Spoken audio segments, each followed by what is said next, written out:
I now give the floor to a representative of United Nations Watch. Thank you, Mr. President. 6 decades ago, in the aftermath of the Nazi horrors, Eleanor Roosevelt, René Cassin, and other eminent figures gathered here on the banks of Lake Geneva to reaffirm the principle of human dignity.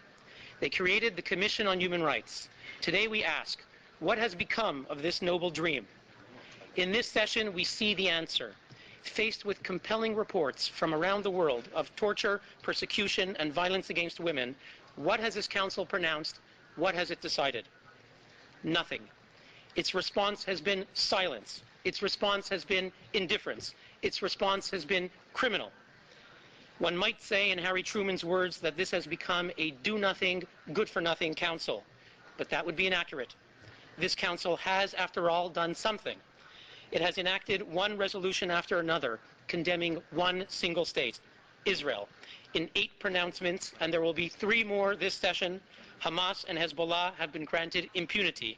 The entire rest of the world, millions upon millions of victims in 191 countries, continue to go ignored. So yes, this Council has done something. And the Middle East dictators who orchestrate this campaign will tell you it is a very good thing, and that they seek to protect human rights, Palestinian rights. So too, the racist murderers of Darfur women, the rapists of Darfur women, tell us they care about the rights of Palestinian women. The occupiers of Tibet care about the occupied, and the butchers of Muslims in Chechnya care about Muslims. But do these self-proclaimed defenders truly care about Palestinian rights? Let us consider the past few months.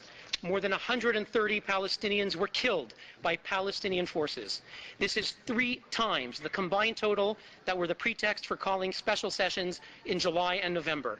Yet the champions of Palestinian rights, Ahmadinejad, Assad, Gaddafi, John Dugard, say nothing.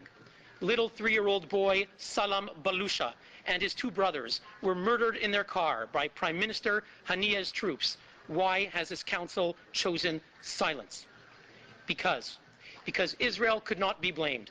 Because, in truth, the despots who run this Council couldn't care less about Palestinians or about any human rights.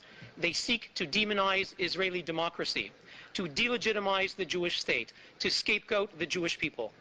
They also seek something else, to distort and pervert the very language and idea of human rights.